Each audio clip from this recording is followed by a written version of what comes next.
মইরা গেলেও ওদের খোঁজ আমি তোমাদেরকে দিব না। ঠিক আছে, তাহলে তুই মর। ওই কালু, ভোলা, ধর ওকে। কালু আর ভোলা জাফরকে শক্ত করে ধরে ফেলে আর সর্দার জাফরকে ছোড়া দিয়ে আঘাত করে মেরে ফেলে। জাফর মাটিতে লুটিয়ে পড়ে। ওই চল তোরা ওকে নিয়ে ওর বাড়িতে ফেলে দিয়ে আসি।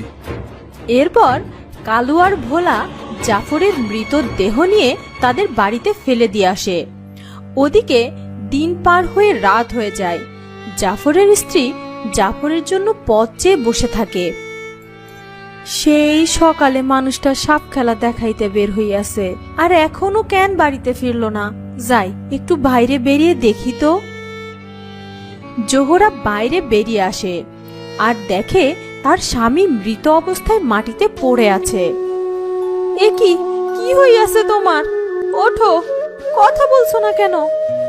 আমার এত বড় ক্ষতি কে করলো? এখন আমি কি করব?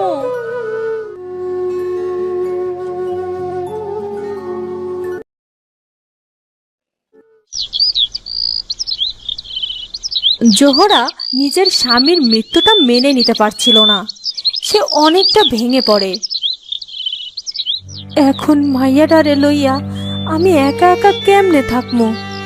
তুমি কেন আমারে ছাইরা চইলা গেলা? কে তোমারে আমার কাছ থেকে দূরে কইরা দিল? আমারে জানতেই হইব কে তোমারে খুন কইরাছে। আর তুমি দেখো, একদিন আল্লাহ ঠিক তাদের বিচার করব। জোহরা তার ছোট মেয়েটাকে নিয়ে শুয়েছিল। কিছুক্ষণ পর মেয়েটা ক্ষুধায় কেঁদে উঠল। জোহরার ঘুম ভেঙে যায়। এ কি কি হইয়াছে তোমার? খিদা লাই গেছে? দাঁড়াও, আমি তোমার জন্য এক্ষুনি দুধ নিয়ে আসতাছি। লালু আর কালু জাফরের বাড়ির পাশ দিয়ে যাচ্ছিল। কিছু শুনতে পাচ্ছিস কালু? হ্যাঁ, মনে হচ্ছে বাচ্চার কান্নার আওয়াজ। হ্যাঁ তাই তো, কিন্তু জাফরের বাড়িতে বাচ্চা আসবে কোথা থেকে? তাই তো, চল গিয়ে দেখি দেখি ব্যাপারটা কি।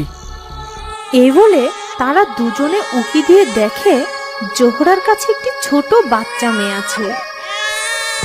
এই চল চল, সর্দারের কাছে গিয়ে সব কিছু খুইলা বলি। হ্যাঁ হ্যাঁ, এত বড় খবর শুনতে পাইলে সর্দার আমাদেরকে অনেক উপহার দেবে। এই বলে লালু আর কালু আবার সর্দারের বাড়িতে যায়। সর্দার, ও সর্দার, একটু বাইরে আসুন। কিরে, এত রাইতে তোরা কোথায় গিয়েছিলিস? সর্দার, আমরা দুজনে দূরের গ্রামে সাপ খেলা দেখাইতে গিয়েছিলাম, তাই ফিরতে একটু রাত হইয়া গেল। তা কি মনে করে? সর্দার, একটা অনেক বড় খবর আছে। তাই নাকি? কি খবর শুনি? সর্দার, ওই খবরটা পাইলে কিন্তু আমাকে উপহার দিতে হইব। আরে হ্যাঁ হ্যাঁ, তোরা যদি সেরকম খবর দিতে পারিস তাহলে তোর উপহার পাবি। এখন বল কি খবর? ওস্তাদ, জাফরের একখানা মাইয়া আছে। কি মাইয়া? ও আচ্ছা, এই জন্যই জাফরের বউকে বাইরে বের হইতে দেখতাম না। ভালো হইয়াছে তোরা আমারে খবরটা দিয়েছিস। এবার ওই মাইয়াটারে শেষ করে ফেলতে হইব। ওস্তাদ, আমাকে উপহার? সত্যি সত্যি তোরা অনেক বড় খবর দিয়েছিস। এই নে তোদের উপহার। তোরা এখন যা, বাকি কথা পরে হবে। লালু আর কালু চলে যায়। এখন শুধু সুযোগের অপেক্ষা। তারপর ওই বাচ্চাটাকেও শেষ কইরা দিতে হইব। ওই জাফরের বংশ আমি নির্বংশ কইরা দিব। ওর বউ বাচ্চা কাউরে আমি বাঁচতে দিব না। ঘরে চাল ডাল কিছুই নাই। এবার আমারে সাপ খেলা দেখাইতে যাইতেই হইব, আর মাইয়াডার জন্য হইলেও আমারে সাপ খেলা দেখাইতেই হইব।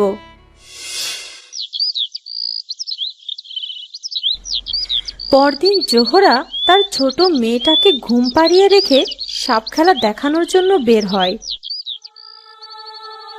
লালু আর কালু জোহরার বের হওয়া দেখে ফেলে আর সাপুরের কাছে যায়।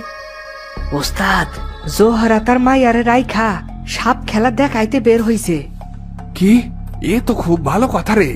লালু, কালু, যা তোরা ওই মাইয়াটারে তুইলা নিয়ে আয়, তাড়াতাড়ি যা। অহনি যাইতাছে সর্দার। এই সাপ খেলা দেখবেন গো, সাপ খেলা।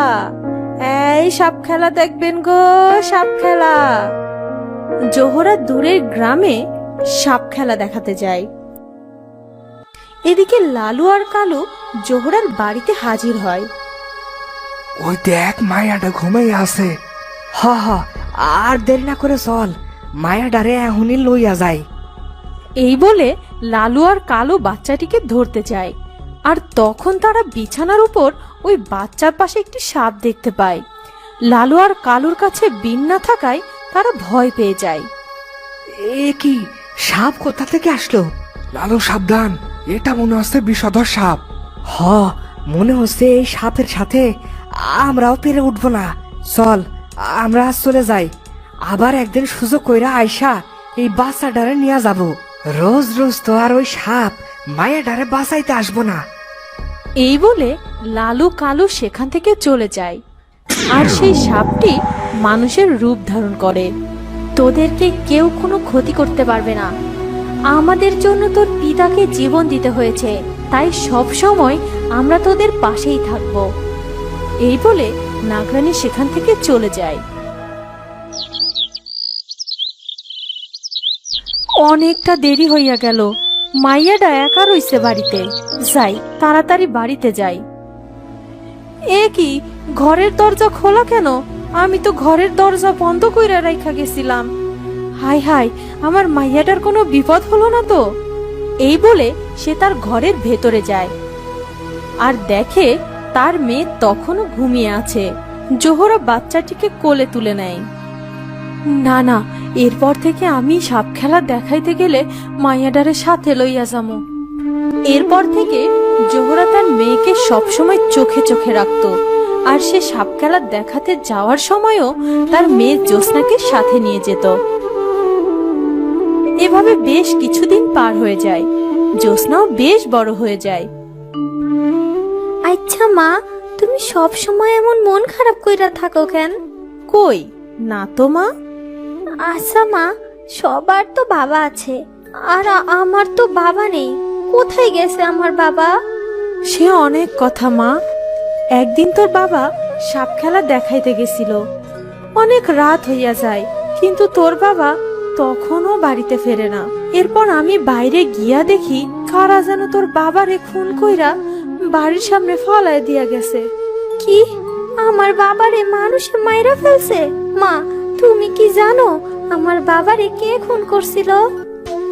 না রে মা, আমি আজও তাদের কোনো খোঁজ পাইনি। তুমি চিন্তা করো না মা, আমি বড় হইয়া আমার বাবারে যারা খুন করেছে তাদেরকে খুঁজা বের করব আর তাদেরকে শাস্তি দেব। তুমি কাইন্দো না মা। হ মা, এখন অনেক রাত হইয়াছে, এখন ঘুমাইয়া পর। মা জ্যোৎস্না, তুই একটু বাড়িতে থাক, আমি আইতাছি। কোথায় যাচ্ছ মা? একটু সর্দারের বাড়িতে যামু। মা, আমিও যাবো। না মা, তুই থাক।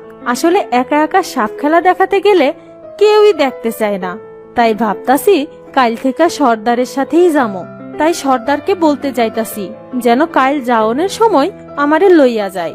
আচ্ছা মা, যাও, কিন্তু তাড়াতাড়ি ফিরে এসো কিন্তু। ঠিক আছে। এই বলে জোহরা সাপুরের বাড়ির উদ্দেশ্যে রওনা দেয়। ওদিকে লালু আর কালু সেখানেই ছিল। সর্দার, ওই জাফরের বউ মাইয়া তো দিব্যি ভালো আছে, ওদের কোনো ব্যবস্থাই তো করলে না। হ ওস্তাদ, ওই জাফরের বংশ নির্বংশ কইরা ফেলাইতে হইব এখন। সবুর কর, এত অধৈর্য হচ্ছিস কেন? ওরা তো এই গ্রাম থেকে পালাইয়া যাইতেছে না। আমি শুধু আছি সময়ের অপেক্ষায়, আর সুযোগ পাইলেই ওদের মা মাইয়া দুজনকে একবারে শেষ করে ফেলবো। হ সর্দার, যেমন কইরা আমরা ওই জাফরকে মাইরাছিলাম। তুই একদম ঠিক কইছস। ওই তোরা এখন যা, আমি একটু বিশ্রাম করব। জোহরা আড়াল থেকে লুকিয়ে সবকিছুই শুনে ফেলে।